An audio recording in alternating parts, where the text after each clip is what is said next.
أعوذ بالله من الشيطان الرجيم. هو الذي أرسل رسوله بالهدى ودين الحق ليظهره على الدين كله وكفى بالله شهيدا. محمد رسول الله والذين معه أشداء على الكفار رحماء بينهم تراهم ركعا سجدا يبتغون فضلا من الله ورضوانا سيماهم في وجوههم من أثر السجود ذلك مثلهم في التوراة ومثلهم في الإنجيل كزرع أخرج شطأه فآزره فاستغلظ فاستوى على سوقه يعجب الزراع ليغيظ بهم الكفار. وعد الله الذين آمنوا وعملوا الصالحات منهم مغفرة وأجرا عظيما. بسم الله الرحمن الرحيم. يا أيها الذين آمنوا لا تقدموا بين يدي الله ورسوله واتقوا الله إن الله سميع عليم. يا أيها الذين آمنوا لا ترفعوا أصواتكم فوق صوت النبي ولا تجهروا له بالقول كجهر بعضكم لبعض أن تحبط أعمالكم وأنتم لا تشعرون. إن الذين يغضون أصواتكم عند رسول الله أولئك الذين امتحن الله قلوبهم للتقوى لهم مغفرة وأجر عظيم. خۆشەویستم، هەرچەند ڕێگات سەخت و هەڵدێر و عاسەیە، کەچی سات لە ساتێ چاتر پێت بەگوڕترن لەم ڕێیە. خۆشەویستم، ئەتۆ نور و تەوحید و ڕەحمەتت پێیە، کەچی جەزیرەت العەرەب هەزاران ئەبوو لە هەبوو کەعبەت اللهش 360 بتی لێیە. خۆشەویستم، ئەتۆ هیدایەتی خواییت لە ئامێزە، پڕی سینەت سۆز و خۆشەویستی و ڕێزە، کەچی ئەبوو جەهلی دێزە لوتی لە تەوقی ئاسمانە و سەریشی بۆلات و عوزا لە عەرزەیە. ئەمە مێژووی پێش و ئێستا و ئایندە و داهاتوو. وا تێمەگەن ئەم ململانەیە نوێیە، چاوتان تیژ و ورە و پۆڵا و ڕێگاش ڕۆشن، ئاشکرایە سەرنجامیش سەرکەوتنی هەتایە بۆچەیە. ئامادەبوانی خۆشەویست، ئێستاش گوێ لە قەسیدەیەک دەگرین لەلایەن مامۆستایانی بەڕێز مامۆستا ئازاد بەرگرگەی و مامۆستا شوان سرێشمەیی با بفەرمونون. وابناوی خوادەکە من الابتداء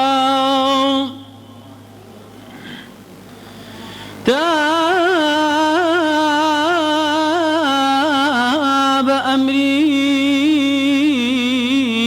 خوشويز باقتدام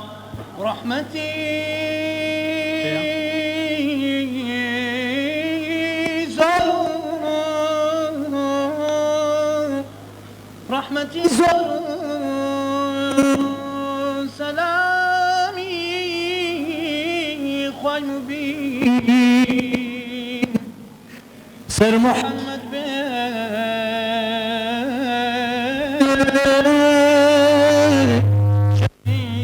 شفيع المذنبين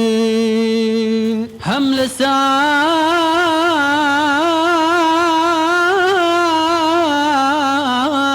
آلو أصحاب يا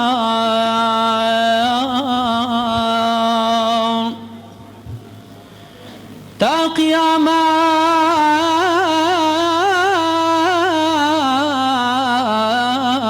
هردمشي صد هزار بزماني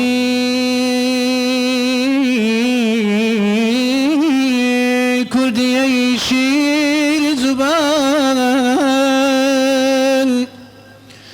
محثي قولي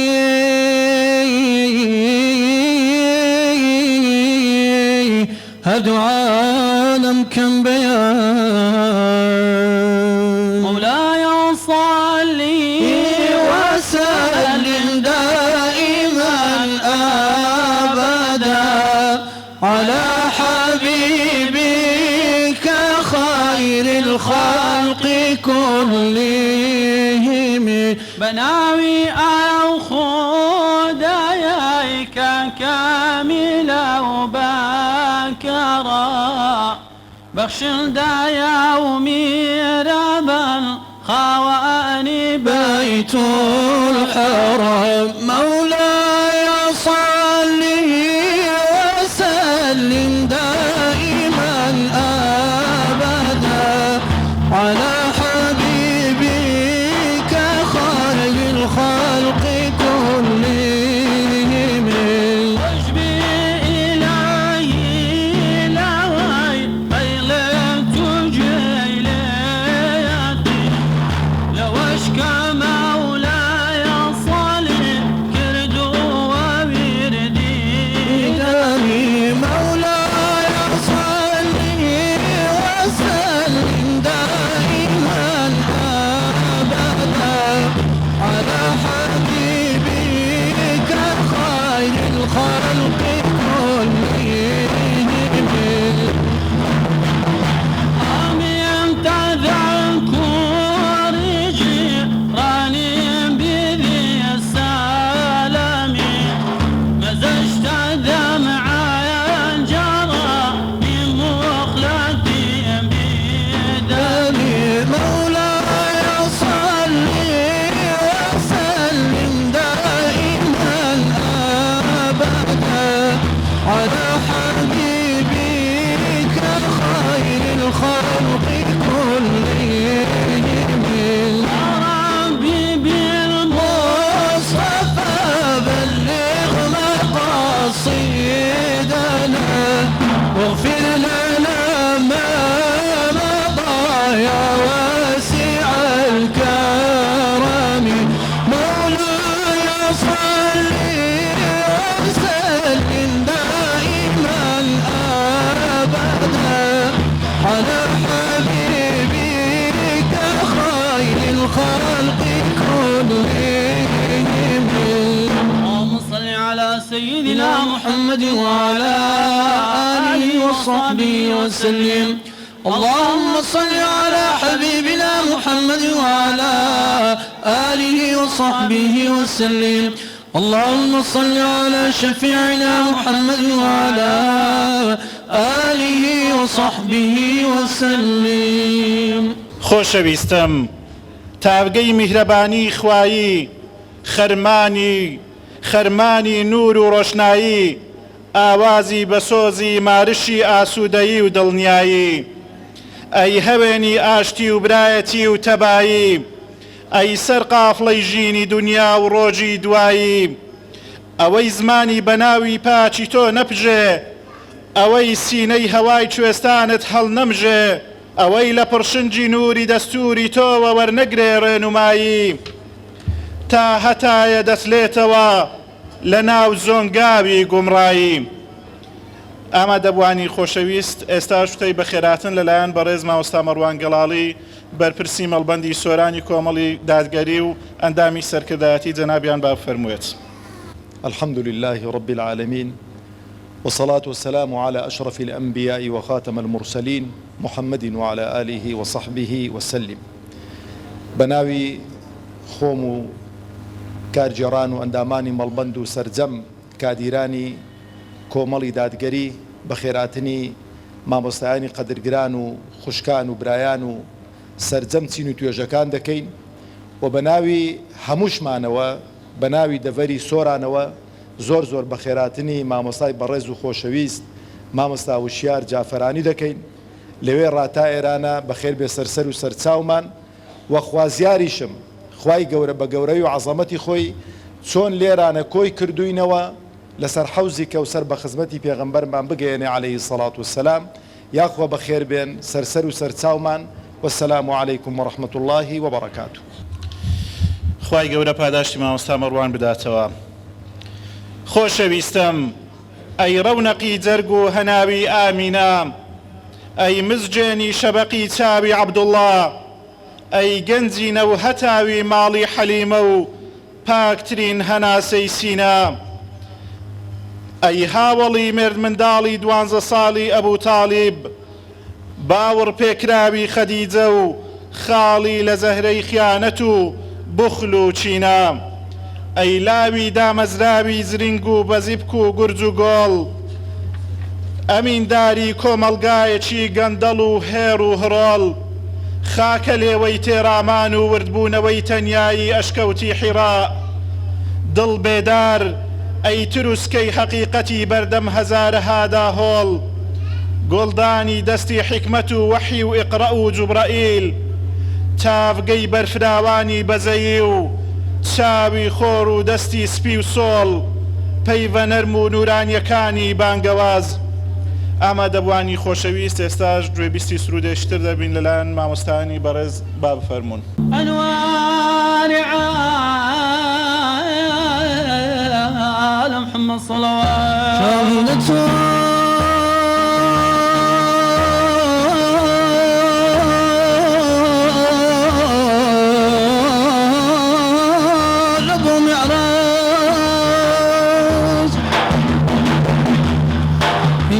شكرا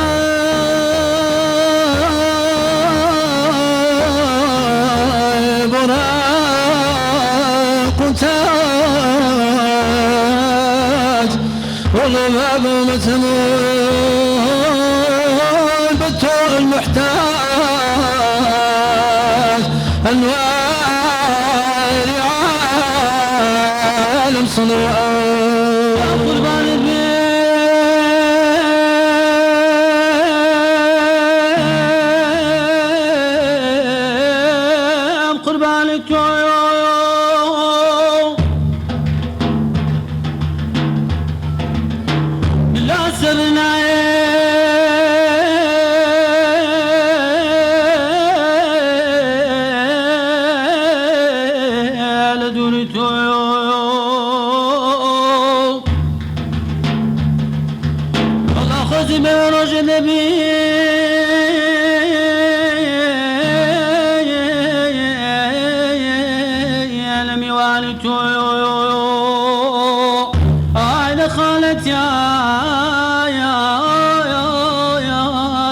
رسول الله يا اسمعنا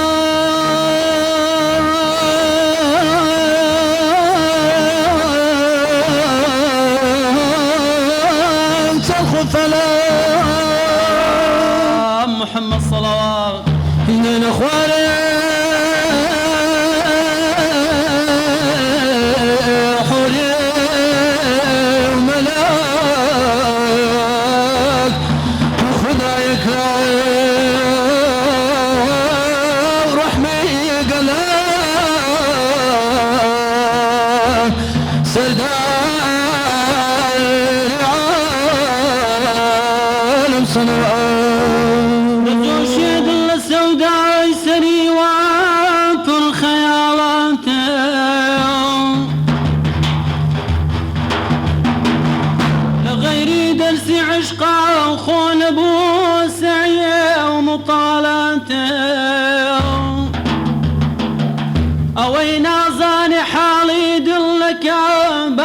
في حالاتهم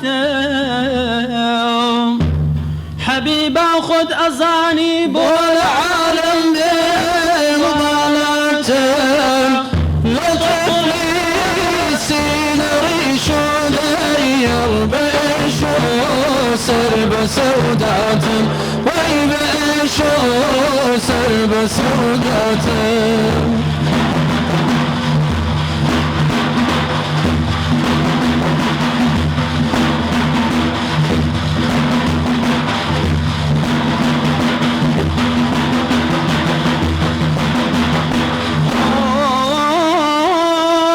لذكر قد غفرنا برحمة تابعيتما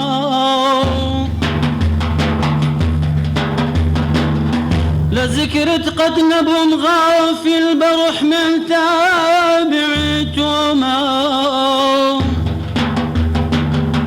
لعشقك مست سربستم همو خلقين بكالوما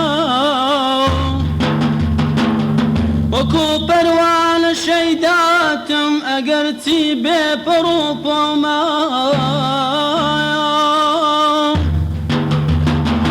جیانی من عشقی تو مزانا غیرتی خوما سبب بمن دالی لدرسی عشق راهاتو وين درسي عشق راهاتو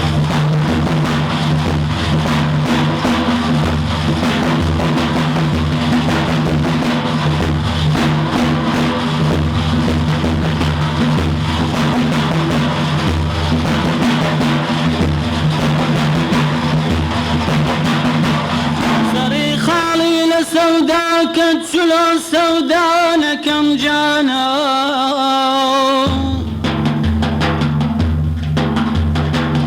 سري بازار أغيار يا محتاج كالاتم أوي حالي نبيك اللاي لعشق مال سامانا سباقي جنقي أقرزاي لقرزانا نلقى عشقي قرباي انسلوا مالو ضرندانا وانسلوا مالو ضرندانا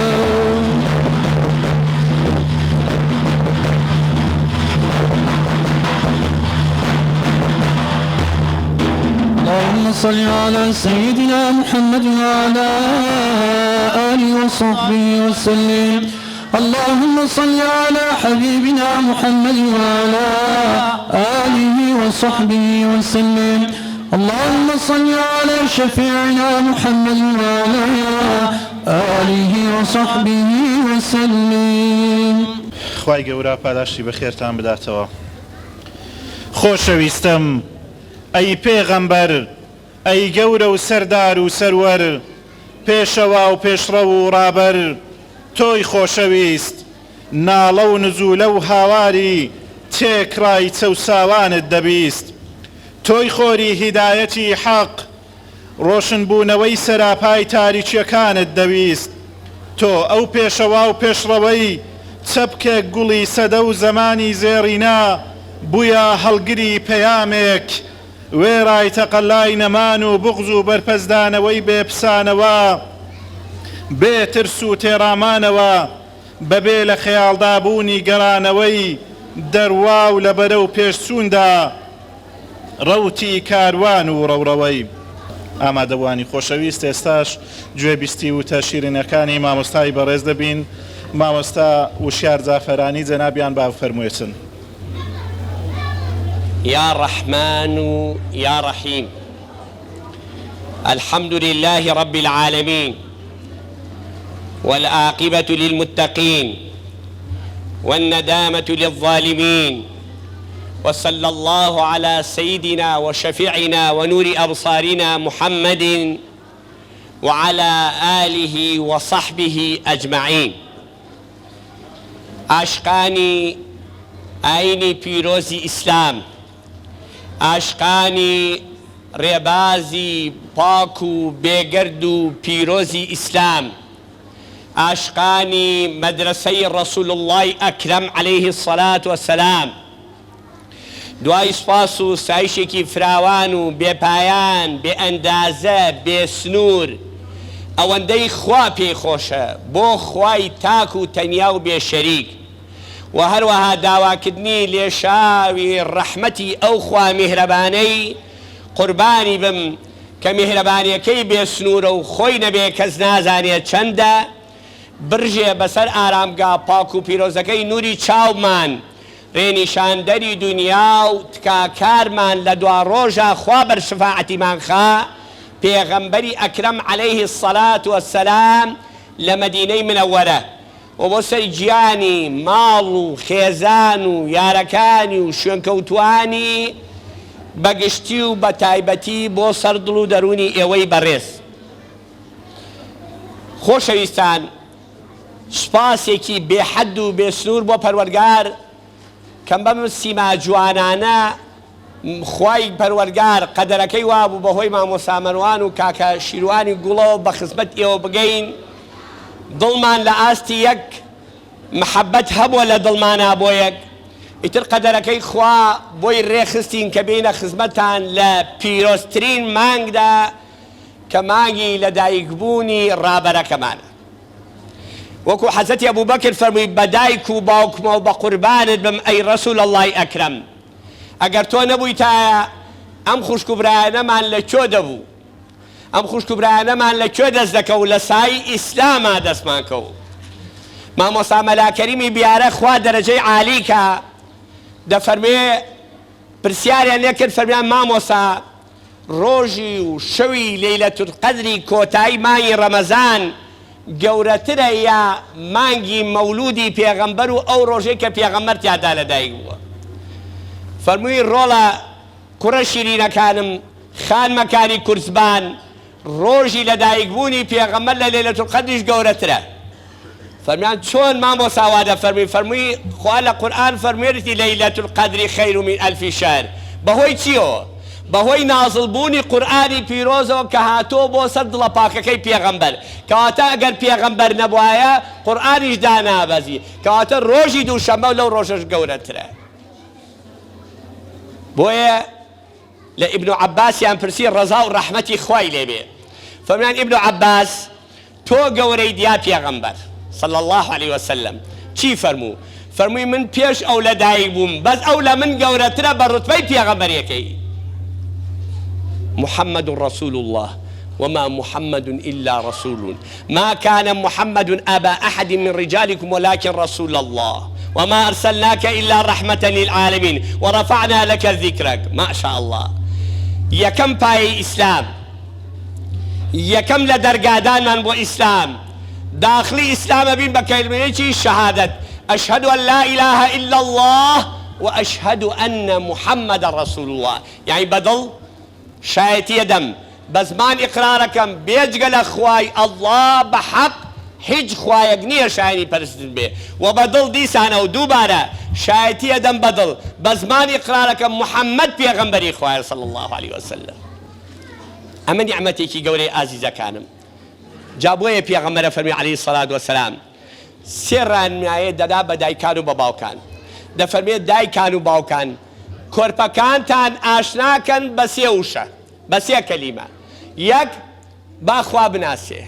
بە ئەم مناڵە بزانێ خوای ئەڵڵایە ئەم دەردانەی کە ئێمە ئەمڕۆ تێوتراوین و بۆمان چارەسەر ناکرێ هۆکارە سەرەکیەکەی گەڕێتەوە زان بۆچی لەبەرەوەی ترسی خوا لە دڵدانیە کە پێغەمبەرە فەرمیە عەلەیهی سەڵات وسەلام فەرمیە خوایە پەناگرم بە تۆ لە دڵێک کە خاڵیە لە خۆفی تۆ جوان سەرنج بەر لە فەرموودەکە خوایە پەناگرم بە تۆ لە دڵێک کە خاڵیە لە ترسی تۆ ئەها سەیریکەن ئەزیزەکانم ئەگەر بێت و ئەم دڵانە خۆفی خوای تیابێ ئەم زوڵمە نابێ ئەم غەدرە نابێ ئەم خیانەتە نابێ ئەم بەرتیل خواردنە نابێ ئەم دزی و داوێن پیسێ نابێ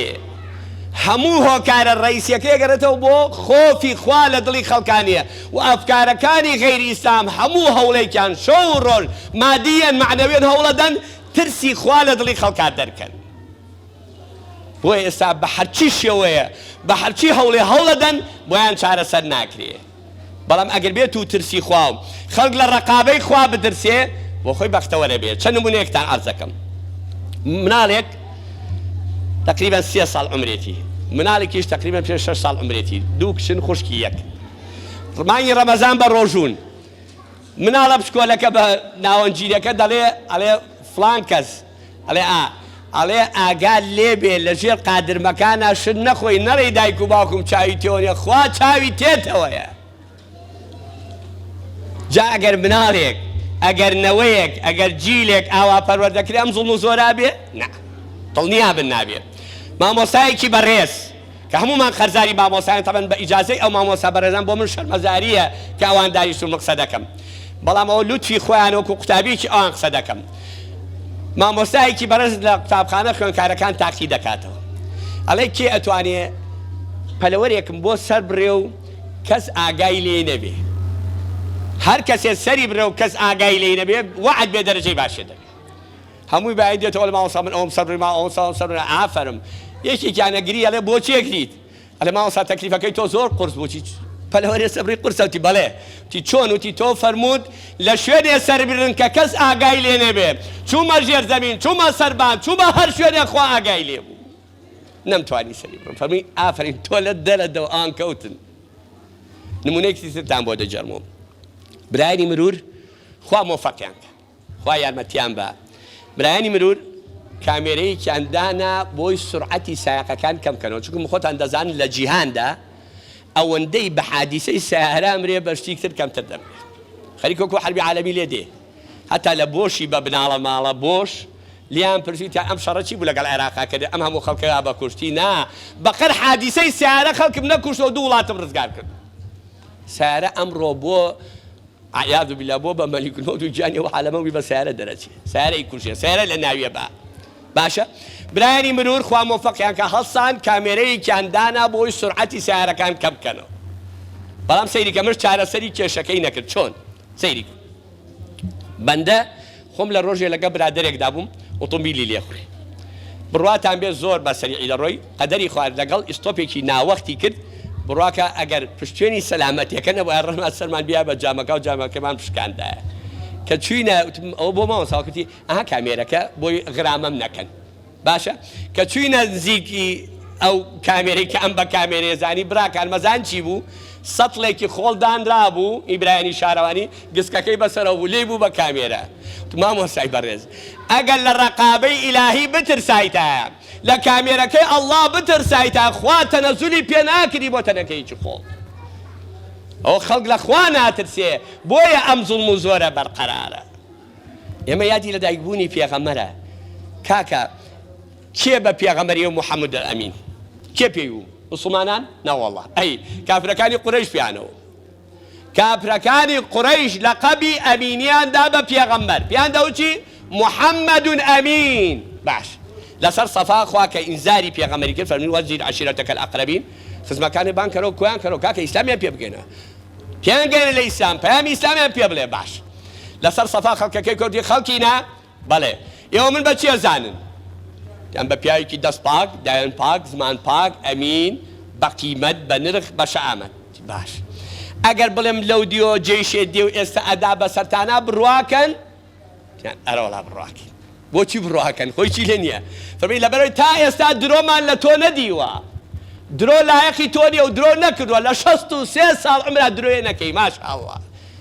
خوا پەروەردەی کردووە، هەر لە پشتی عەبدوڵڵا تاسکی دایکی هەتا ناو قەبرەکەش خوا سەرپەرشتیەکە. بۆیە ئەم دینە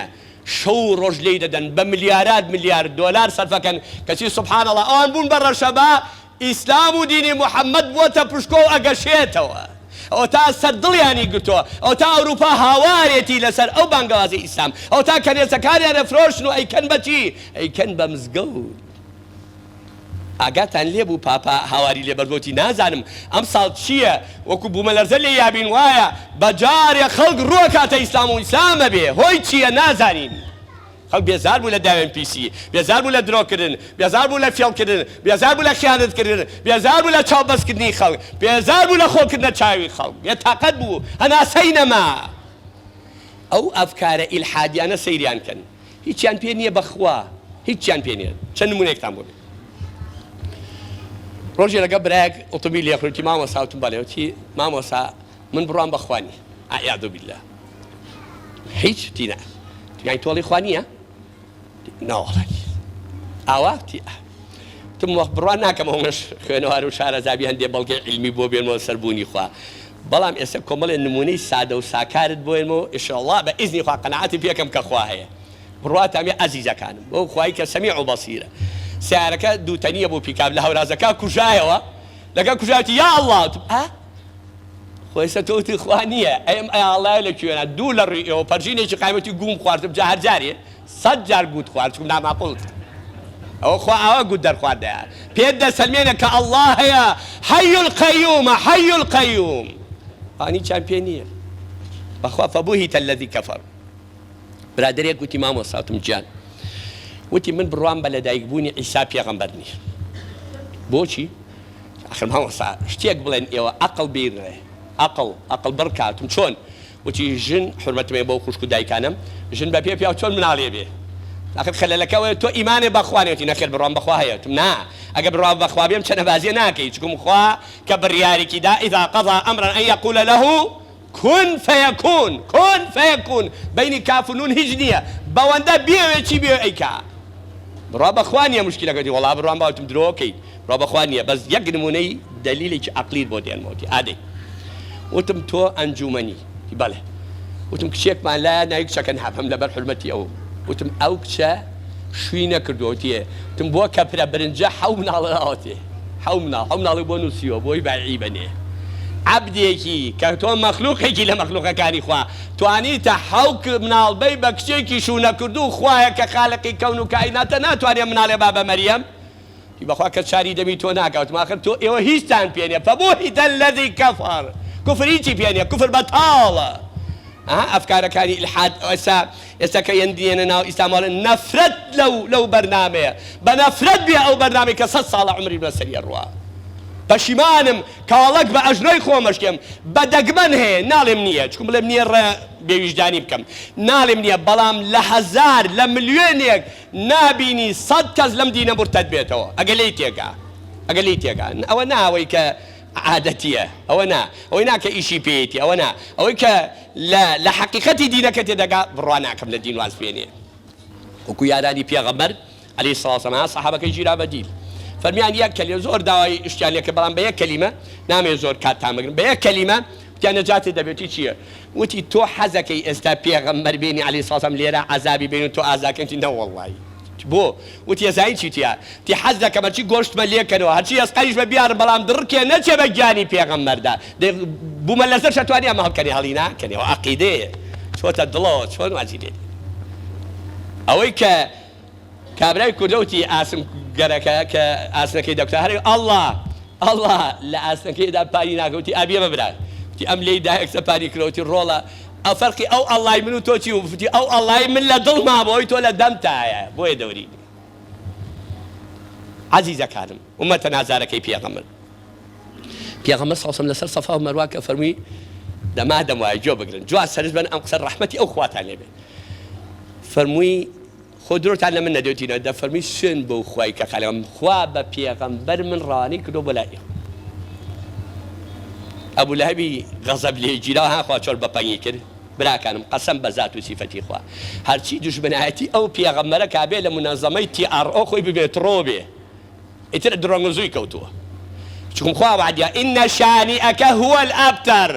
ئەو وعدی خوایە هەرچی لەگەڵ مەدرسەی ڕەسوڵ الله شان بە ئەبێ ڕسوا بێ هە لە دنیا لە قیامەتیشە تووشی عەزابی قورسە بێ چی پێوت تی خوا بتکوژێ ئەمە بووە قسە پرۆپوچە کۆ کردێتەوە خوا جوابی دایەوە بێئەدەبی نەکەی بەرامبەر پێغەمبەر تەبەت یەدا ئەبی لەهەب هەتا ماوین موسڵمانان هەڵەیەکی تەبەت یەدا لەبنا جۆ ئەبوو لەهەب هەی بێئەدەب بەرامبەر بە پێغەمبەر باشە دوایی ئەم بانگەوازە دەستی پێکرد خۆتان دەزانن 23 ساڵ پێغەمبەر دنیای کرد بە مەیو عەلەیهی ماستی مەیو کردی بەجەرگ مەیانی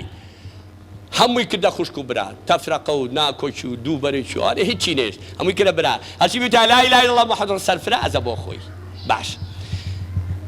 ئەم قسەکەم لەسەر ئەم خاڵەیە پێغەمبەر سەڵسەڵ وفاتی کردووە مسەلیمە پیا بوو وتی من پێغەمبەرم پیانەوەچی مسەلیمەی کەزاب هەی لەم پێغەمبەرە ناویشانێکی جوانیە مسەلیمەی کەزاب جا کەزاب بێ جۆرە بێ پێغەمبەر بێ باشە ئەم ئەحمەقانە حاشا لە ڕوویەوە ئەم جەماوەرە کەل لە پوتە ئەخری وا لە جەماوەر کورە جەماوەری وای لە سەماوەر خراپتر بۆچی چاکە ئەمری نەمێنێ جەماوەری وای لەگەڵ ناحەقایە خۆشەر نییە حەقە لا جەماوەر جاری وایە حەقەکە لا تاقە سەختێکە پێغەمبەران یەک تاقەشە حەقیشان لا بووە جەماوەر لەسەر ناحەق بووە کاکە خۆشەر نییە جەماوەر یا مەسە دەڵێ زۆر و کاکە زۆرە و بۆرە بەعمل نایە هەڵەیە داماوە سەرگەردانە باش سەی سبحان الله سبحان الخالق وتیان ئەمە مسەلیمەی کەذاب ئەمە محەممەد الئەمین ئەی باشە ئێوە خۆتان دەڵێن ئەمە محەممەد الئەمینە ئەمەش مسەلیمەی کەذابە ئەی بۆ نایەن بۆ مەدرسەکەی محەممەد ئەمین چیانە وەکو ئەو جەماوەرە کەل لە پوتە حاشە لە ڕیۆ ئەنوو چی ئەنوو ئێمە درۆکەی مسەلیمەمان لە ڕاستیەکەی پێغەمبەر پێخۆست دەیچی لەو ئەحمەقێ تاکەی ئەوەی تر عەقلی لەدەستداوە عەقلی لەدەستداوە ئەڵێ من درۆکەم پێ خۆشترە لە ڕاستیەکە داوێن پیسەکەم پێ باشترە لە داوێن پاکە دەست بە مەشروب و عەرەقەکەم پێ باشترە لە دەست بە دەستێژ و قورئانەکەی تۆ چی لێەکەی چۆن قەنەعەتی پێیەکەی نایکە جا لەوەرە شەرت نییە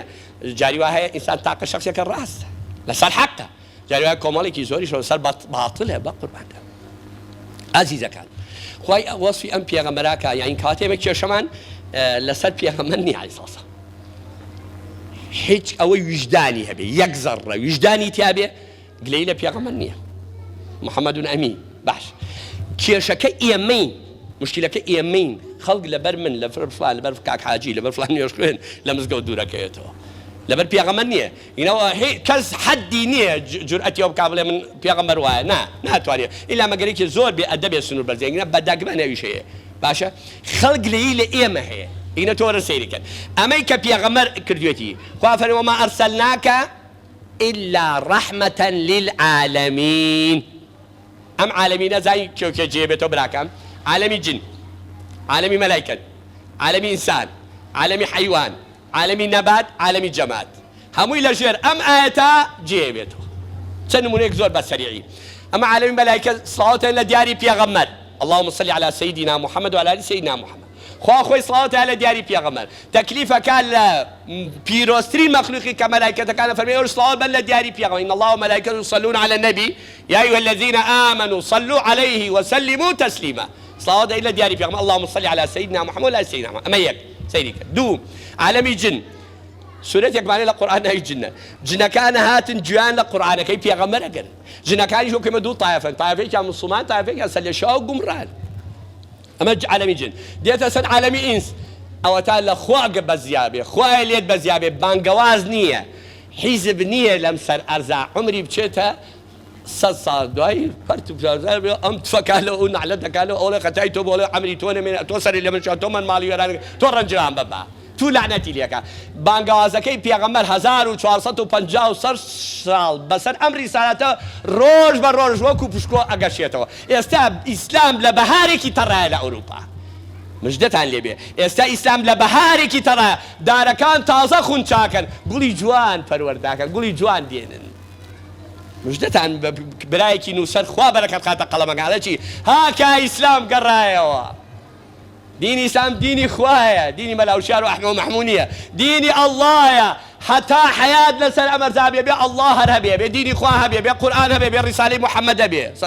پێتان خۆشە پێتان ترشەکەی خۆتانە ئەم کەونە ئەم بوونەوەرە ئەم ژیانە بەدەستی خالقی ئێمەیە ئێوە هیچتان بەدەست نییە هەمووی بەدەست خالقەکەی ئێمەیە هەموو شتانێرە بۆ لا خالقەکەی ئێمە کاتە ئەمە عەزەمەتە 1 ملیار و تقریبا 600 ملیۆن دەڵێ ئەشهەدو ئەن لا ئیلاهە ئیلا الله ئەشهەدو ئەنە محەممەد ڕەسوڵ الله ئەم ساڵ لە یەک وڵاتە 5 ملیۆن نفوس بەشداری یادی لە دایکبوونی پێغەمبەری کرد مژدەی خۆشە سوید رووسیای ڕوڕەش رووسیا گەورەترین مزگەوت پێرار وتی گەورەترین مزگەوتی لەسەر ئەرزا لە ناو رووسیا کرد لە جەرگەی ئیلحادا لە جەرگەی بێبڕوایی و بێ نەفامیدا گەورەترین مزگەوت لە جیهانە لە رووسیا دروستکراوە سوید ئەڵمانیا بەریتانیا بڕۆ بزانە چۆن بوژانەوەیکی ئیسلام دەبینی ئیسلام لەو پەڕی ترۆقیدا خەفەت نەخۆن بیلەوە نەکەنەوە ئیسلام هەر سەربەرزە ئیسلام هەر بەختەوەرە ئەوەی لە ئیسلام دوورە سەرشۆڕ و خەفەتبار و شەرمەزارە ئەمە عالەمی ئینس عالەمی جن عالەمی مەلایکە باشە اینجا عالەمی حەیوان سبحان الخالق سبحان الخالق حیوانەکانی شایەتیانەدا محەممەد پێغەمبەری خوایە حیوانەکانیش حیوانەکانی عالمی حیوان هیچ حیوانی بێئەدەبی نەکردو بەرامبەر بە پێغەمبەر ئەزانن حیوانات هاتوو سکاڵایان لا پێغەمبەر کردووە عەریزیان داوە بە پێغەمبەر ئەی ڕەحمەتەن للعالەمین داوای حەقی خۆمانەکەین لا تۆ حەقمان بۆ وەرگرە چەند نمونەیەکتان بۆ بەسەیری کە لە عالەمی حیوان ساوەتێکمان اللهم صل على سيدنا محمد الذي أنشق القمر وانطق الجمل كالسؤال لدياري أو بيغمر كمانجي لذكر أنجا حشترها هشكاتي لاكر بيغمر صلى الله عليه وسلم كشو مدينة أو إلى مالي من بو إلى مالي من كز دقنك أو كز دليل أخونا حشترك لك واستعي مش ليوست خوابري بيكردوها حل سنتاي إبراهيم ملعون كيسي كعبة بالروخيني أو صاد دبابة وأنا نبو باشا دبابة وأنا نبو سبحان الله بفيلكان أنيس كعبة بالروخين ككاتية فيلكان زيقونا ولا كعبة فيلش جوران هبو قد دبابة شون رود بنبى دياري كعبة بالروخين سبحان الخالق خوي تبارك وتعالى بجهازي كي بيتربتي كرو بدلي فيلك نكاي فيل أو مالي منها أو كعبي محمد المصطفى أمتكيتي نيروخيني سەری خۆی بە خەڵتانی خوێندا بۆی بەردێکی کەعبە نەڕوخێ خوا ئەو موسڵمانە بێغیرەتانە بکات بە قوربانی ئەو فیلە کە ساڵە مزگەوتەکە جا بابی خوا بۆ قسە ناکا ئەی خوای تۆ بۆچی ملهوڕ ئەی تۆ بۆچی چاکی وازای خوا پەکی کەوتە سەر جەنابی نامبارەکی خوا پەکی نەکەوتە سەر تۆ ئەوە تا لێی بەزیاوێ یەک ڤایرۆسی خستە سەرم ئەرزەوە هەموو سەرزی پێر لە قانووە بە یەک فار یەکێ لە کۆرۆنا یەکێ لە لادا یەکێ لە هیندی یەکێ لە سینی یەکێ لە تاد نازانم ئەمریکیە ئەی بۆ زمانی براوە بڵێ جوندی ڕەحمانە جوندی ڕەحمان گۆڕیوێتی مەلایکەتەکەی گۆڕیوە لە هی بەدر هێناوێتی کردوێتی بە ڤایرۆس هەموو دنیای کردە کورەوە بڕۆژوورەوە پیاو نییە بڵێ من هەم بڕۆژوورە دەی کەس دەرگا نەکاتەوە کەسە لەگەڵ کەس نەکات عەرز ئاسمان بەحر جەو هەمووی وەستان هەمووی وەستان تیارە ئەو تیارانە و مەڕن مۆڵیان خواردن لە مەتارە بۆیان نییە هەڵفڕ حەدیان چییە قیتار ئیش ناکە سەفینە ئیش ناکە سیارە هەمووی لە عەتڵ کەوت هەمووی پەکی کەوت جوندی خوا لەسەر ئەرزە حەدتان چییە بڕۆ ژوورەوە بابەجا ئەمە موسیبەتە ئەها چۆن خوا ژیانی لەو خەڵکە تا کردو بە ڤایرۆسێ بە ڤایرۆسێ منعەتە جەولە چییە تارە هەڵ ڕادارە نا ئەی ساروخە ئەنوو ساروحی عەبرەقاراتەیە تارەی بێفڕۆکەوانمانەیە ئێمە شەمانە ئەوەی ئەڵڵایە تيرن عبابي كان خريكا كونه إيش بإذن إخوة ترميهم بحجارة من سجيل فجعلهم كعصف مأكول أتان كابا كي خورا قرطان بسد لقال خوا شركا كاتما حقيقة باش مع عالمي إنسان سيدك عزيزة كان بيغمر صلى الله عليه وسلم فرمي آفرتي تشو جهنم وهمو تنبيستوتا آفرتي تشو جهنم لبرشي لو بشي ليك عبس كل خواردن خواردين داوي ما في حيوانك نابي ظلم لحيوان يشكري باشا صحابة كان لقى خزمتي أبون بيغمبرها بريقا تيري كاتو بدوري بيغمبر بزماني حال هواري كر يا رسول الله يا رسول الله يا رسول الله فريامكو بيغمبر فرمي أمبلا ورشتي كري قوما ونازع مسيرة كيشيا صحابي فرمي يا رسول الله أوكي ليو هاتين لو هيلاني كي لو دوبش كتابة دي خوا سلامت قاش كاتك بس كاني بو برلاكا بيغمبر ودينكي بيغمبر أقل حاكم بنايا لي بلوري ظلمي لي بكري نايا حيواني بحيواني خوي ظلمي لي بكري خوا قبولناك تو ظلم حيواني بكري مرۆڤێک لە مرۆڤەکان عەبدێ لە عەبدەکانی خوا چۆ بەهەشت لەبەر سەگێکی لە تیرەتی ڕزگار کرد ئەمانی کە دەڵێن سەخۆ بە ماف بێ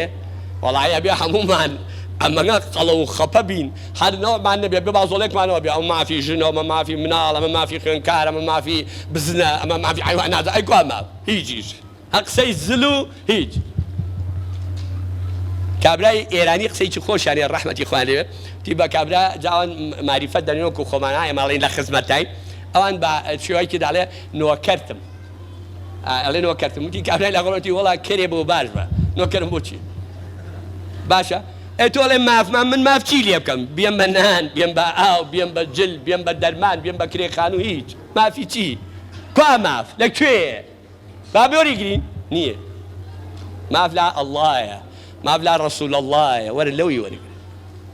ئەوەش عالەمی حیوان ئەنجاسی عالەمی نەبات سبحان الله دار و درەختەکان سڵاویانە کرد لە پێغەمبەر سبح لله ما في السماوات وما في الأرض وأنا زان هل يما تسبيح وسيما بقى تسبيحاتكش بدعية دس بركلو لقوا بدعية پارانەوە لە خوا بیدعەیە ئەی قوربە سەرم یادی لە دایکبوونی پێغەمبەر بیدعەیە ئەی چی بکەین ئەمە موسیبەت لە خواش نەپا هەر نوێژێکی بێڕۆح وەکو مزگەوتەکان بوو بە طب العەدلەکە کابراچێ دەژوورە کەسی نابێ قسە لەگەڵ کات ڤایرۆسی تەوقەش نەماوە ئەنجاماوەیەکی ژایە 2 مەتر و نیش بینمان بێت جای تر بۆ خۆی چۆڵە هەر دایخەن و با نەمێنێەوە ئەم نوێژە بۆ ڕۆحە بۆچی باشە لە تەوافا بووین لە تەوافی دەوری کەعبە برایەک دەستی براژنمی گرت و ئازام قەدوا بۆی هەڵ نەکەوتوەوە دەستی بگرێ تەوافیانێکی ماوەسا بەخوایە لە خۆشە منیشتم خۆشیەکەی چییە زام ڕۆحی یەنی سفادەی لێ کردووە وتی مامۆسا تۆ نازانیتم وەڵایی بزانم تۆ چۆن لەزەتت لێ چەشتووە وتی وەڵا لێرە دەزوێش دەژن ناشکێتم ئاواتی ئاوتم باشە قوربان ئەوە هۆی چییە لە سلێمانی دەزوێش ژنەشکێ و لێرە ناشکێ ئەی نایزانیتم منە ئەقڵم پێ ناشکێ نەوەڵا نازانم تۆ پێم بڵێ خێرتەکە وتی ڕۆڵە پێغەمبەر حەنەفی بۆتم قڕ بەس ئاوا لە دین تێگەیشتووی جا لەبەرەوە ئازیزەکانم بەخوا بەوە نییە خەڵکێ زۆر داماوە خەڵکێ زۆر سەرگەردان خەڵکێ زۆر ماڵوێران برادێرە شوێ تەلەفۆنی مامۆستاتم بڵێ تی کۆمەڵە پیامەقول لە ماڵێ کۆبووینەوە دەما تەقیەکەین باشە بە قوربان وتی مناقەشەیەکمان بۆ بە تووشەوە وتمە سەفر تەلەفۆن بۆ مامۆستاکەم تم دەی فەرموو ئاجاوەم و پیامەقول لە نزاقا منیش نایزانم تی نانە تۆی زانی تو ئادەی تی مەرقەی پێغەمبەر لەکوێیە مەرقەی پێغەمبەر تی ئاتم تۆ لێ لەکوێیەتی لە مەکەی ئێدە تۆ بردووتەوە دێ منیش وا لە مەمانە ئینکاریەکەن تم لەکوایە براکەم تی پەڕۆڕۆشەکە مەرقەی پێغەمبەر نیەت ئەی قڕ بەسەرم ئەوە کەعبەیە کەعبەی لێ بۆ بە مەرقەی پێغەمبەر ئەمە موسیبەتە ئەزیزەکانم برایەک دەم چەرمووە لەگەڵ ڕێزمە ڕیشپیە بڕواتان بێ وتی مامۆستا ئێوە ئەم زمانی ئێوەمە زۆر جیاوازە لەگەڵ زمانی پێشووتم بۆ وتی ئەم عولەمانی پێشوو هەر باسی ئیمامی شافعی ئەسەیەوە بێقەزا من ئەمە حەنەفی ئەمە مالیکی ئەمە ئەحمەدیە بیستان پیا کردو بابا وەڵڵای ئەمە پەیامان نەکە خۆیان هەرە بوون پیاو بوون ڕیجال بوون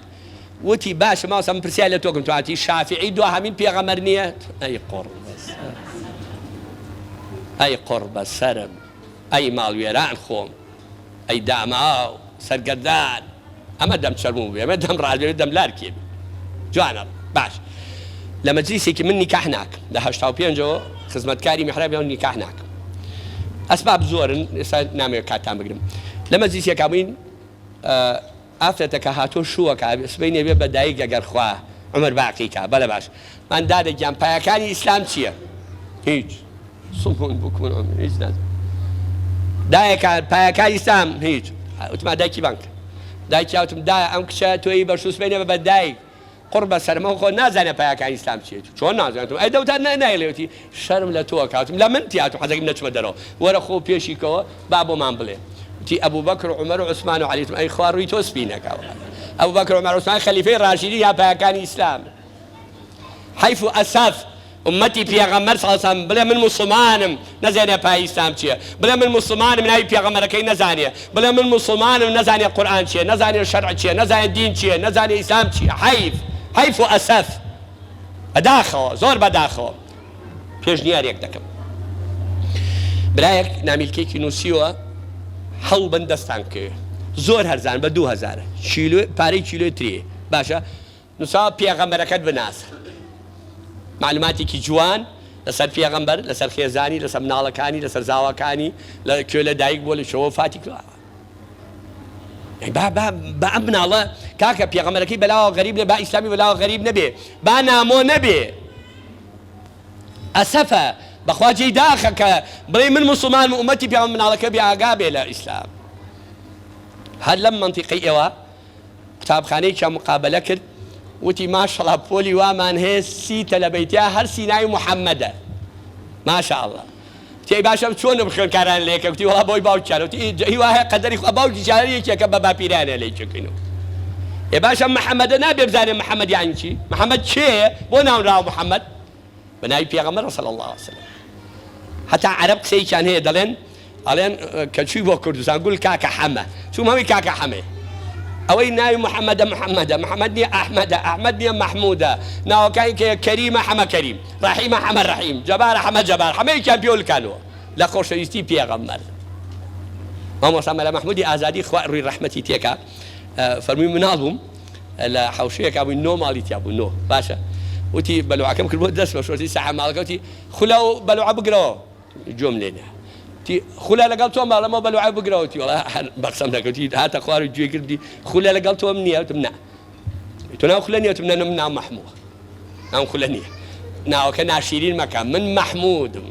ها مەقامی مەحمود ناوی ڕابەرم ئەحمەدە ئەوی تریان محەممەدە کاکە تۆ بڵێ ئەمەوەرە ئەم بڵێ ئەم محەممەدە ناوی خۆی ناوی باوکی ناوی مناڵی کاکە نایزانێ بەخوا غەریبە بەلایەوە ئەها سەیری کە من ئەرە ڕۆژان چوومە شوێنەوە تو تەمەنی پێغەمبەر یەکێوی هەشتایشی هەفتایشی شەست ماڵوێرانی و نەدامەت بۆ خۆمان ئەها هەر خوا بۆی بزانن ئەم محەممەدە مژدەتانێمە قسەکانم لە کۆتاییایە بێتاقەت مەبن قسەکانم لە کۆ هەر خوا هەر لە ئەساسە هەر لە هێنانە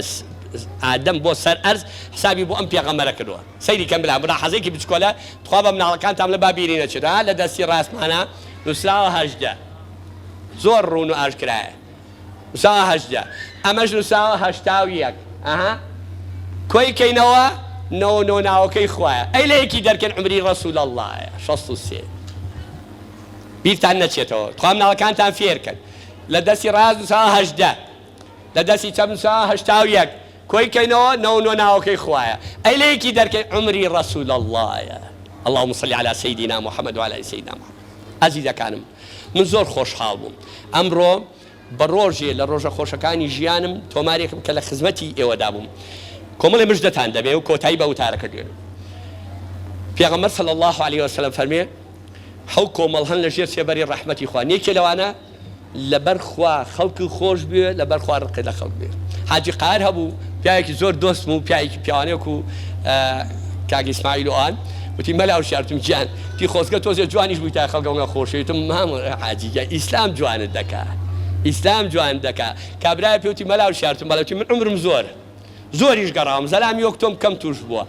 یەک عیبت هەیە خۆزگە و عیبەوە نەبووایەتم وەڵڵاهی ئینشەڵڵا پێم بڵێ بە ئیزنی خوا ئەوشم نایە تی وەڵڵا ئەم ئیسلامەتیەوە نەبووە عیبوونەتم ئەی قڕ بەسەرێ ئەو ئیسلامەتیە نەبا شەرح و جاپەرلەمانی منداڵەکانتمەیە ئیسلام کۆتی کردوم ئیسلام کۆنتڕۆڵی کردوم ئیسلامە لە ترسی خوایە ناوێرم سیرکەم لە ترسی خوایە ناوێرم زمانم بە خراپ بکەم لە ترسی خوایە ناوێرم گوێ لە حرام بگرم لە ترسی خوایە ناوێرم داوێنم بە خراپ بەکاربێنم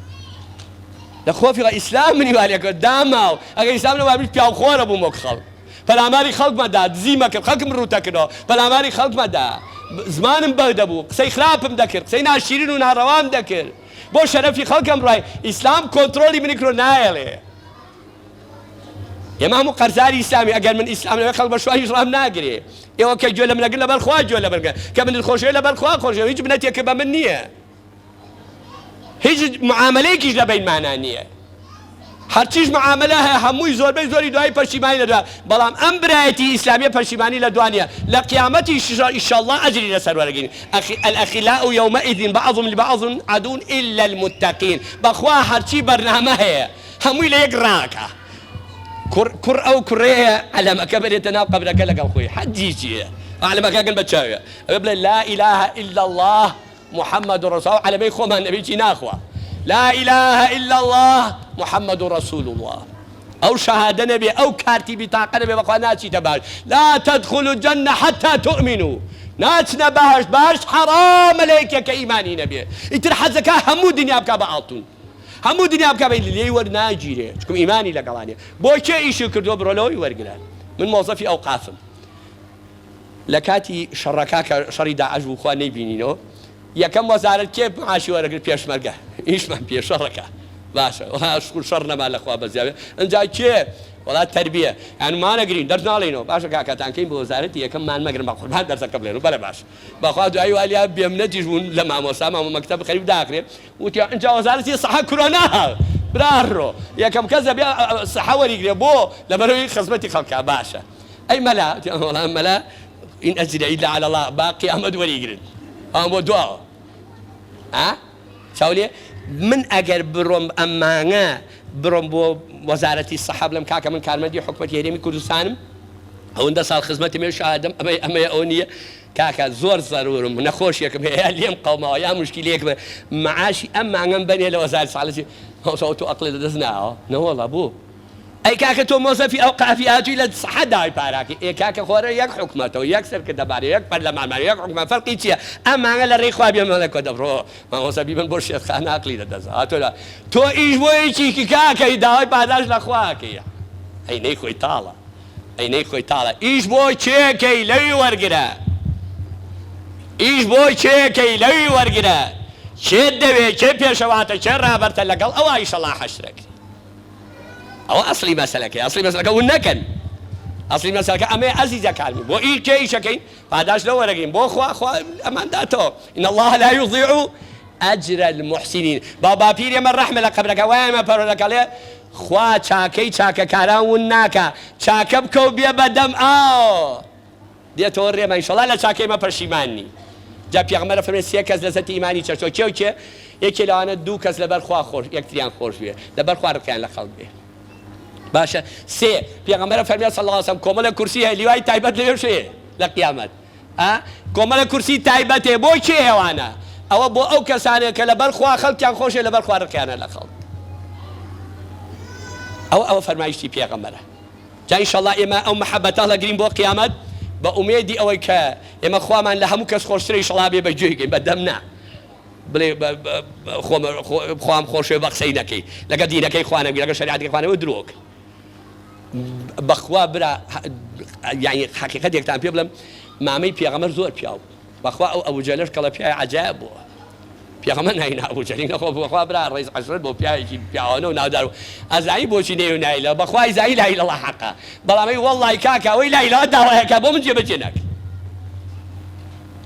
کوڕێک بە منیتی مامۆستا وتمەتی بەخوا زان پەیامەکەی تۆ بەس بەخوا بەعەمەلی من نەتم بۆتی من بێ ئەخلاقم نا ئیسلام فێری ئەخلاق دەکا وەرە ئیسلام زیو پێتر کات درۆ پێتر کات خیانەت پێتر داوای پیسی پێتر هەموو ئیشی خراپ پێتر کات ڕۆڵە جا ئەی بەخوا بۆم ناکەی بەخوا حەق لا ئێوەیە بەخوا دەزانم حەق لایە بەڵام بەخوا من ناپیاوم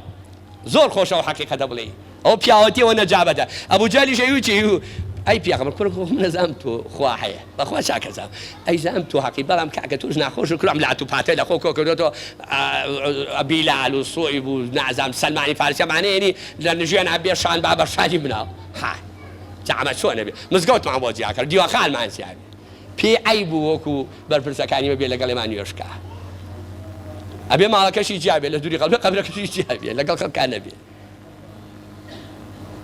ئەوە مصیبەتە ئێنە خۆ بەخوا باوکم هەرچی هەیە لەسەر یەک بەڵگەنێ نە عیلمی نە سیاسی نە ئابووری نە کۆمەڵایەتی بیسەلمێنێکە خوا نییە هەموو کەسە زانیە خوا هەیە بەڵام فەرقەکە لێرە کێ بە قسەیەکە کێ بە قسەی ناکە پێغەمبەری فەرمی قەومانی پێشەوە فەوتان بەوەی ئەم کەلیمانە ڕەبەنا ئینەنا سەمیعنا وعەصەینا ئەوە بیستمانەوە پرسماتیە ئێمە ئینشەڵا وا ناڵێ ئەڵێی ڕەبەنا ئینەنا سەمیعنا وعەطەعنا توخوا لەسەر ئەرزە ئایستا ڕووسیا ناڵێن ئیشتراکێتە سوید ناڵێن بوایە ئەوروپا باشە دەوەرە لەسەر ئەرزە ڕئیسی پەرلەمانی هەیە ڕئیس وزەرا هەیە بە کۆڵی خۆی شت بۆ پیرێژنی هەڵگرێت توا هەیە وەڵام ئەگەر بەخەو بیبی لە خەوتە باشە پێغەمبەری ڕەسوول الله صلی بە کۆڵی مبارەکی بە قوربانی کۆڵی بم بە پشتی مبارەکی کۆڵی بۆ پیرێژنیە هەڵگرتەوە ئەویش ئەجرەکەی یایە کرێکەی یایەتی یەک نەسیحەتێکەم ئەخیەمە تیادەی وتی پیاوەدای پێغەمبەرێتێکە لە دینی با پیران هەڵگەڕا بە قسەی ئەو مەکردی ئەوەی ناویچێتی محەممەد کوڕی عەبدوڵڵاهی خۆ منم تۆیت ئەی قورب بەسەرم ئەشهەدو ئەن لا ئیلاهە ئیلا الله ئەشهەدو ئەنە محەممەدە ڕەسوول الله ئەوانەی کە هاتن بۆ لا پێغەمبەر دوژمنەکان خوا ڕزاتانیەکە لە خەڵک مۆڕەم مەکەن ئێستا برا بە وەڵڵا بیللا ئێمە مسڵمانی وامانە پیاوی بینی هەر دینیشی لەبەر چاک ترش و تاڵ و بەعام دەمسا بۆ یابەکە خۆ بەکەوم ناکەی هاوە گرژ و تاڵ و بێلەزەت و بێتاب سەلامیش یەکەی جواب لێ نایەتەوە لەبەرەوە عەزیزەکانم ئومەتە ئێمە هەر کەسمان خۆشێ لەبەر خوا خۆش هەر کەسمان ڕق لێ لەبەر خوا ڕقمان لێ لەبەر کردەوەکەی ناگونجای ڕقمان لە شەخسەکە نییە ڕقمان لە کردەوەکەیت لە شخصی ئێمە ڕقمان لە کەس نییە هەموو کەسیشمان خۆ بەخوا حەزەکەم هەرچی مەخلوقە لەم سەر ئەرزا هەرچی مەخلوقە لە سەرکاڵێن 8 ملیارەیە هەر 8 ملیارەکەی بچێتە جەهەنەمەوە لە من لە خەزانەی خوا کەم هەمووشی بچێتە بەشەوە من زەرەر ناکەم حەزەکەم هەر هەمووی بچێ بۆ بەهەشت وەک پێغەمبەر سەڵسەم ڕابەرەکەمە فەرمێ وەک حەزەتێ بەکرد فەرمووی دوعای کرد ها فەرمووی خوایە ئومەتی پێغەمبەر نەخەیتە جە ئەگەرەشیان خەی لەشی من ئەوەنە گەورەکە پڕبەپڕی جەهەنەم بێ بۆی ڕێگەی یەکێکی تر لە ئومەتی پێغەمبەر نەبێ بچێتە جەهەنەم من حەزەکەم خەڵک بچێ بۆ بەهەشت حەزەکەی خەڵک سەرفراز بێ لەش ساغ و تەدروست باش بێ زۆر عەزیەتمان گردم ئازاکەم دوعاکانم بە زۆر بە کورتی دەکەم خوا بۆ خاتی ناوە جوانەکانی خۆی لە گوناحمان خۆش بێ خوا لە گوناحی دایک و باوکمان خۆش بێ خوا بارانی بە ڕەحمەتمان بۆ بارێنێ خوا شیفای بە ڕەحمەتی نەخۆشەکانمان بدا خوا بۆ خاتی ئیسمی عەظەم و ناوە جوانەکانی خوا هەر کەسێ بوو بە سەبەبی ناساندنی ئێمە و گەیاندنی ئێمە بەم خوشک و برانە خوا بۆ خاتی گەورەی خۆی نامەی عەمالی بەدەستی ڕاستی بیتێ خوای ئەم برانش کە هاتوون گوێ لە ئێمەگرن لەبەر خاتی تۆ ئەمانیش و ئێمەش و ئەوانیش خوا بۆ خاتی ئیسمی عەظەمی خۆ لە فیردەوسی عەلا بە دیداری خۆت و ڕەسوول الله شادمان کەی ئەم مناسبە یادی لە دایکبوونی پێغەمبەر سەڵام خوایە بۆ خاتی ئیسمی عەظەمی خۆ یا حەی و یا قەیوم یا ئەرحەم الراحیمین یا ئەرحەم الراحیمین ئەم مانگی مەولودە نەڕوات تا بارانی بە ڕەحمەتمان بۆ بارێ تا کانی و کاریێز و شی و چەم و دۆڵ و بیرەکانمان بۆ پڕ لە ئاو لە ڕەحمەتەکەی بارانی ڕەحمەت بێ غەزەب نەبێ خوا غەزەبمان لێ نەگری خوا بۆ خاتی ئیسمی عەظەمی خۆشی شیفای بێ ئەوی جیرایی بۆی ڕزگارکەوە قەرزی بۆی دەبکەوە مشکلەی بۆی حەلکەوە شوی نەکرۆ شوو بکەوە ژینێ ناژن بێنێ ئەوی مناڵی بیتێ ڕەحم بە ڕیش بێکانمان بکەی ڕەحم بە گەنجە جوانەکان بکەی ڕەحم بە خوێندکار و قوتابیەکانمان بکەی ڕەحم بە دەستگا ئەمنیەکانمان بکەی خوایەوەی کە پارێزەری دین و ئەم وڵاتەن حەز بە سەربەرزی ئەم دینە و ئەم وڵاتە کە خوا سەربەرزی دنیا و قیامەتیەکەی هەر کەس دژمنی ئەم دینە و ئەم میلەتە خوا هیدایەتیان بێ چاکی بن ئەگەر چاک نابن یا ڕەبی خوا بۆ ڤایرۆسە ڕای تو بەعەدلیەکان کەی لە کۆڵێمان کەیتەوە یا ڕەبی خوا هەر کەس چاکە مۆفەقی هەر کەس خراپە چاکی کەی یا ڕەبی خوا سەبرمان بێت یا ڕەبی خوا بەسەر نەفس و شەیطانی بەدکارە زاڵمان کەی بۆ یەک تاقە لەحزە نەمان دەیدە دەرەفسی چەپەڵی خوا مەغروور نەبین لە خۆمان بایی نەبی کارەکانمان بۆ ڕیا نەبێ تەنها و تەنها مەبەستمان ڕەزامەندی تۆ بێ خوا لێمان ڕازی بی ئەو بیتاقەی یا بە ئەسحابی پێغەمبەر ڕەزا و ڕەحمەتی خوا رضي الله عنه ورضوا عنه ذلك لمن خشي ربه أولئك هم المتقون لو قايمانا وما تومار كي خوا أبو خاطر أو جبارش كي بن سيمان لجهنم بدور ما خي خوا أم كردستان ما لمؤامرة شيكان لجيل الشوين لتقدر لنا حزان لبيدين لظالم لاستمكار خوا بي بارزي لسحري ساحرة ملعونة كامل على كامل بارزي يا ربي خوا الشيطاني ملعون ما بارزي زفر ما بينين أبو خاتينا وجوانا كان يا رب العالمين الرحمة خوب يبش معنك شفاعتي بيغمر جان صاصا بيبش معنك شفاعتي قرآني بيروز ما رمضان شهيدان بيبش معنك خوا عاقبتمان بخير كي خوا عاقبتمان بخير كي خوا عاقبتمان بخير كي خوا دوري إسلام جريتو إن شاء الله خوا أبو خاتي قوري خوتو عصبتي خوتو ناوجواري كي لعذاب قبر بان باريزي خوا آخر كلام كأم دنيا فاني بيجيلين لا إله إلا الله محمد رسول الله به خواله جل رحمتي خوتا كومان كيتو بابهش شاد كي لجهنم بدور مان كي لسر حوزي كوثر بدستي برجولكاري چاومان رابري دنيا وتكاكار ما لقيامته محمد المصطفى عليه الصلاه والسلام لسر حوزي كوثر تير او مان كي يا رب العالمين يا رب العالمين خوا داماي دنيا وقيامت لانسان بحرمت بادب بدين خوانا ناس چاو بيس دس بيس شال بيس مان بيس ساحري ملعون نشتباز وجادوباز خوا بمان باريزي خو مانو معلوم نال يا رب العالمين يا رب العالمين عاقبتمان بخير كي رحمة وبركة خود دابر سر أم مجلسة سر أم شعرة سر أم كردستان الشيرينة كما بدي بيغمران أولياء وبياو چاكان بخوا لهمنا راحت لهمنا خوش يبي بارزي خوا أبو خاتي قوري خود أو فيروسش يا رب العالمين جندي خوتي مع كيد ما وها بالروا ما يا رب العالمين بيكي بأسباب هدايتي أو كساني كشاني هدايتي أنا شي كشاني هدايتي يا ربي خوا أبو فيروس نجاتي البيل كل إيمان كيتو آمين آمين ورحمة الله صلى الله على سيدنا محمد وعلى آله وصحبه أجمعين والسلام عليكم ورحمة الله وبركاته. أودت زوش رأفة رحمة دبارك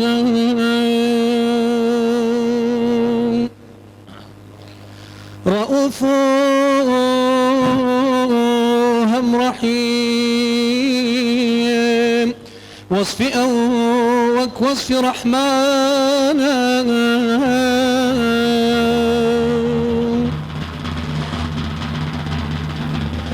هدى لو ذكر فكرا قتلك غافر زبان دور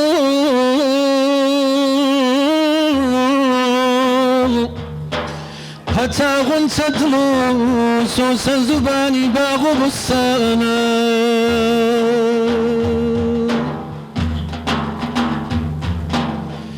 لقى المحزي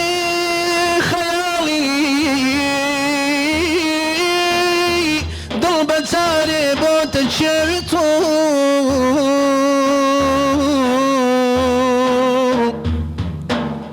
لكن وصفي جمالي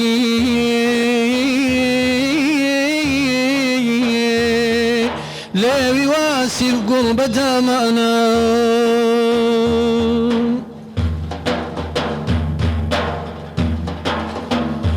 جلال شوكتي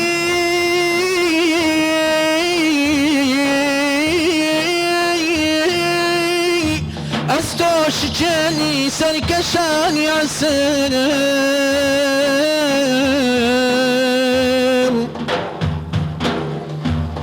جمال تلعتي جوهر قسادي ظلمة استانا وصلى الله على أوباء يحر نور علم عرفانا وصلى الله على أوباء يحر نور علم عرفانا كذا شغورنا كغير علم الله سبحانه كذا شغورنا كغير علم الله سبحانه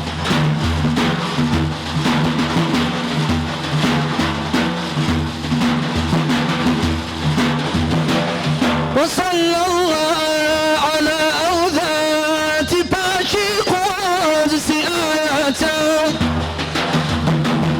وصلى الله على أوذات باشي قدس آياته كأخلاقي بسندي داي جنابي حي منانا كأخلاقي بسندي داي جنابي حي منانا وصلى الله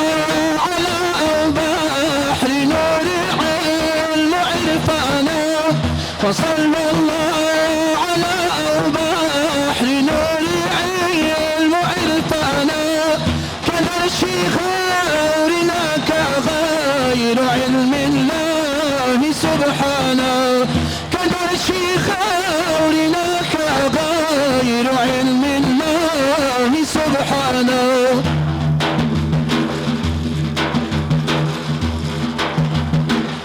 وصلى الله على حضرتي صاحب كمالاته وصلى الله على حضرتي صاحب كمالاته كأعلام شسي قربان بن من نور قرآنا وي في درب يا رسول الله وصلى الله على بحر نور علم عرفانا وصلى الله على بحر نور علم عرفانا كدر شغورنا كغير علم الله سبحانه كدر شغورنا كغير علم الله سبحانه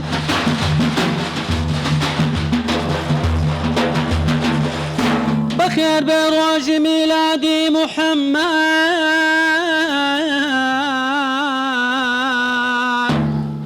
بخير بوايا اختي ايجادي يا محمد بخير بروج ميلادي يا محمد بخير بآن ورتاكي زمانا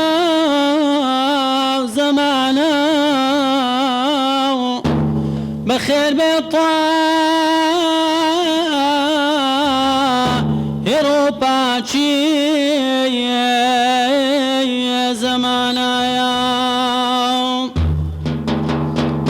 محمد بو لدايق بو بباباتي محمد بو خدا فرموي لعالم يا اتوتاتي بخير بما لدو يا دي يا محمد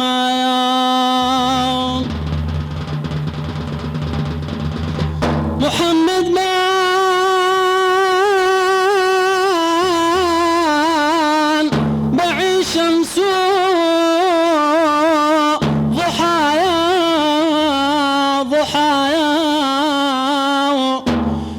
محمد راو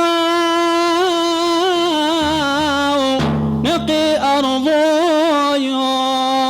يو سمايا آل بدردي ضلي من آيا ودوايا آل بدردي ضلي من آيا ودوايا قايله يدهودك بايد السبا بلا سباتا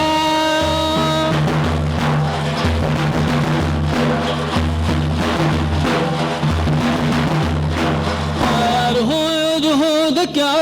بايد السبا بلا سباتا قاير تختي سلاي مالي اي خاتا هواتا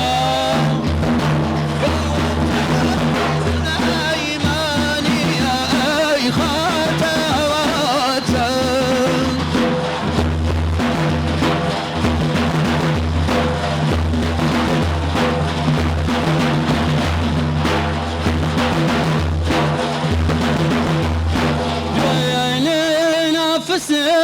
بوي وبعتر خاينا يتيني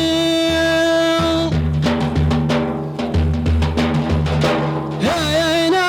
كسبانا يا ما يمشكيني وفاتا هينا كسبانا يا ما يمشكيني وفاتا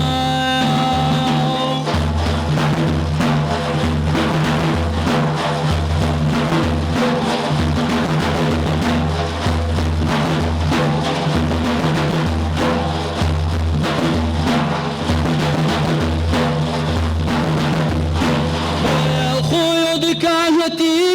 ويدا يرضي يا أولادي رسول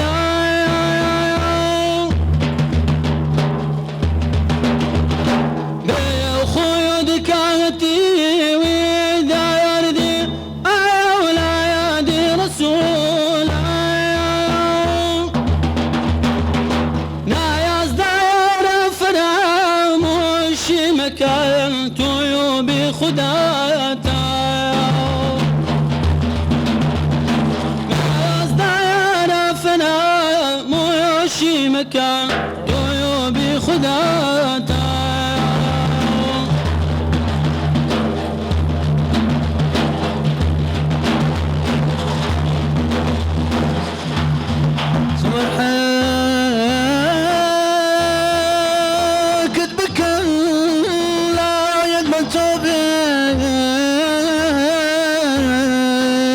أي نوري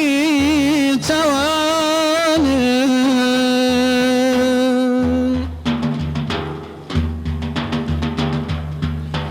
تمدحك كذبك لا يقبل توبي أي نوري تواني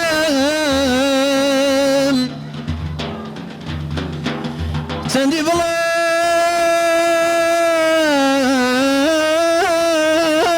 اشتاك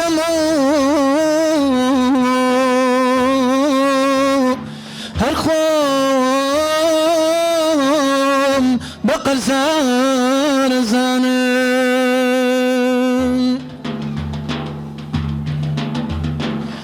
مني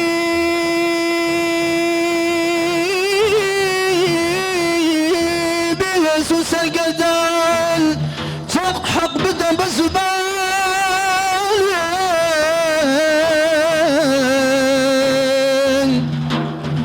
بك وصفي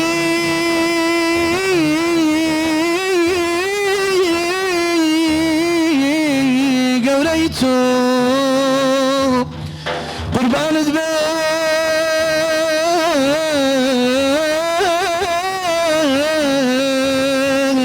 قلوب جان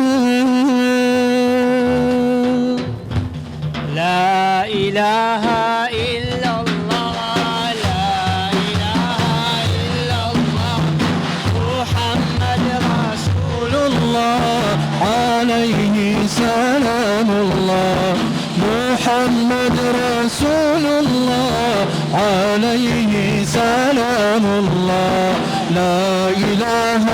إلا الله لا إله إلا الله محمد رسول الله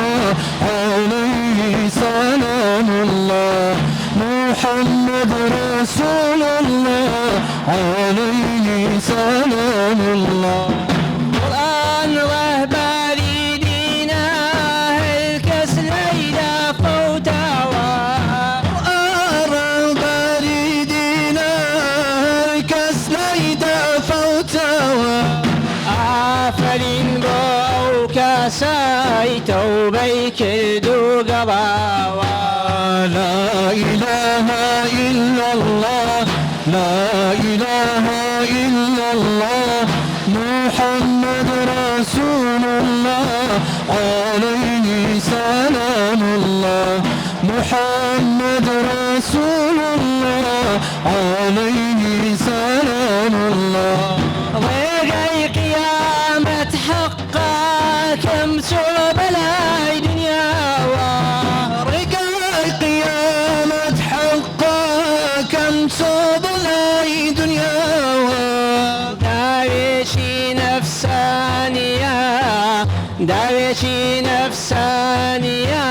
بو إيمان ددن راوا لا إله إلا الله لا إله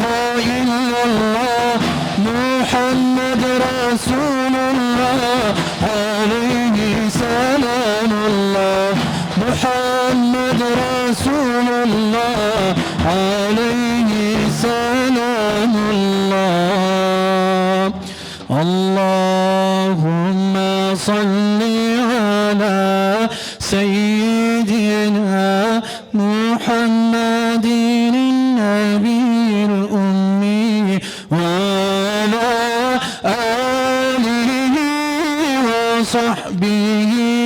وسلم اللهم صل على حبيبنا محمد النبي الأمي وعلى آله وصحبه وسلم اللهم صل على شفيعنا محمد النبي الأمي وعلى آله وصحبه وسلم خوای گەورە پاداشتی بە خێرتان بداتەوە. ئامادەبوانی خۆشەویست لە کۆتا بڕکەی ئاهەنگەکەماندا هۆنداوێکمان هەیە لەلایەن دکتۆر بێستون و پێشکەش دەکرێت با فەرمووی. پێغەمبەرێکی بۆ ناردین مەدەحکراوە میهرەبانە. شعری ئەمڕۆم لە ژێر ناونیشانی بمانکەن بە هەڵم دەبینەوە باران بە لێزمە دەبارین لە گوند و شاران بمانکەن بە جۆگا دەچینەوە ژێر خاک دەبین بەکانی و هەڵدەقولین زۆر چاک بمانکەن بە ڕێچکە دەبینەوە ڕێگا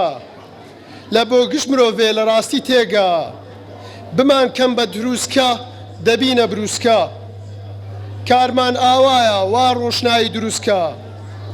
بمانکەن بە چرکە دەبینەوە ڕۆژگار مێژوو دەنەخشێنی ڕێک بە چەشنی نیگار بمانکەن بە تاک تاک دەبینەوە کۆکۆ دەبین بە سەفسەفە یەکگرتووی نێوخۆ بمانکەن بە پاییز دەبینەوە بەهار دەبین بە گوڵزار ڕووچوو وەک ڕەگیدار بمانکەن بە دیلێ دەبینەوە سەرۆک حکم دەکەین ئاوا سەرۆک دەبێ بە گەڕۆک بمانکەن بە تریفە دەبینەوە مانگ جیهان دەنەخشێنین بە جوانترین ڕەنگ چونکە شوێنکەوتەی پێغەمبەرین ئاسۆ ڕوونە و پرشنگیش بەرین ئاسۆ ڕوونە و پرشنگیش بەرین. خوای گەورە پاداشتی دکتۆر بێستون بداتەوە. ئامادەبوانی خۆشەویست لێرەدا کۆتایی بە ئاهەنگەکەمان دێنین. خوای گەورە پاداشتی هەموو لایەک بداتەوە کەوا ماندوو بوونتان کێشا و ئەزیەتتان کێشا ئامادە بوون لەم ئاهەنگە. خوای پەروەردگار بۆتان بخاتە سەرتای تەرازووی چاکەکانتان و لەگەڵ پێغەمبەر صلی الله علیه وسلم هەموو لایەک حەشر بکرێن. وەسەلام عەلەیکوم وەڕەحمەتوڵڵاه